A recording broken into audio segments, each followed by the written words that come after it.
Well, howdy there, Internet people. It's Bo again. So, today we are going to talk about Trump and Biden and debt. Because I've gotten a number of questions about this over the last, 3, maybe 4 weeks, because Trump's been out there kind of playing it up and saying that Biden is just spending so much money and giving so much money away, and it's all bad, and making it seem as though Biden is a big source of debt when it comes to the national debt. So, we're going to go over those numbers.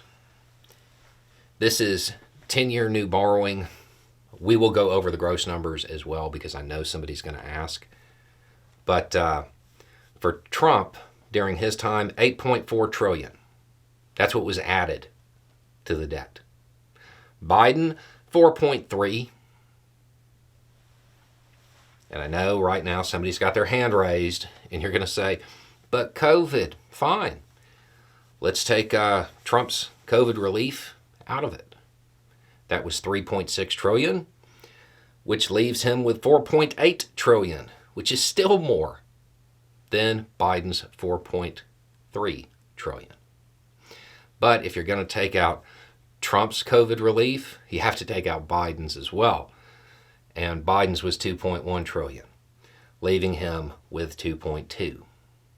So 4.8 to 2.2, or 8.4 to 4.3. It doesn't matter how you cut it.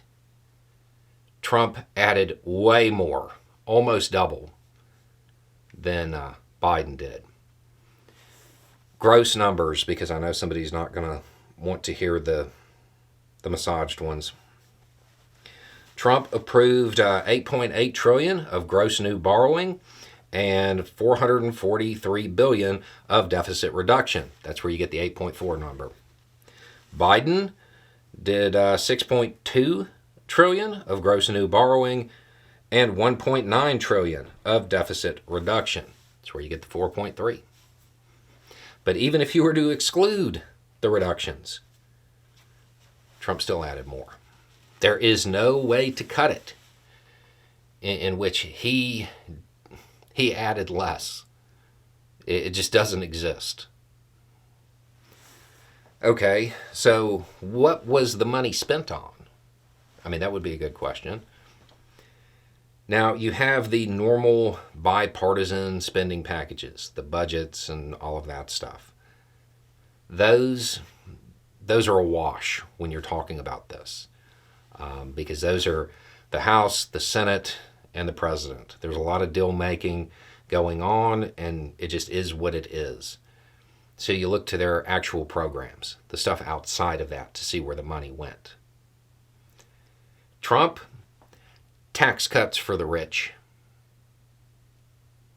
That's where the debt came from, tax cuts for the rich. And I know somebody right now is saying, wait, no, it wasn't just for the rich. I got a tax cut too. Yeah, yours ends at the end of next year. Right after he believed he was going to be out of office, your tax cut ends. But more importantly, do you remember in the debate over this, how they talked about it, and they said that by giving these tax cuts to rich people, it would help everybody else? Said that your paycheck was going to go up between $4,000 and $9,000. I mean, if that happened for you, good. If you don't remember, here's the quote. The average household would conservatively realize an increase in wage and salary income of $4,000. That's the low end.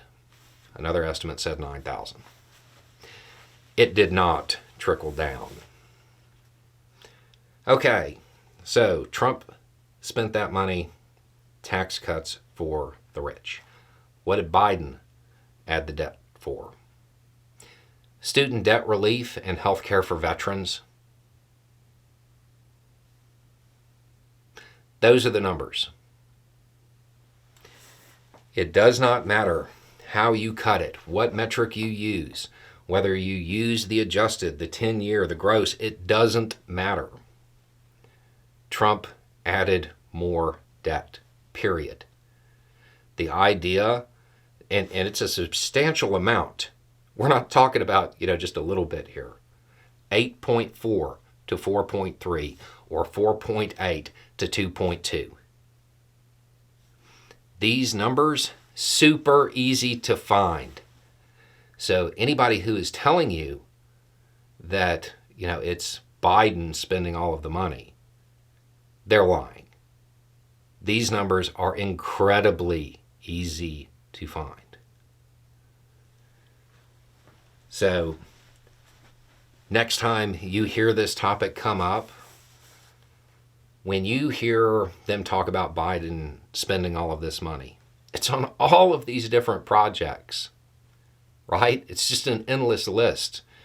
Money to Ukraine, money for infrastructure, money for student debt, for healthcare for vets. It's just this giant list. Where did all the money that Trump spent go? I mean, I don't know for sure, but if I were you, I'd ask your boss. Anyway, it's just a thought. Y'all have a good day.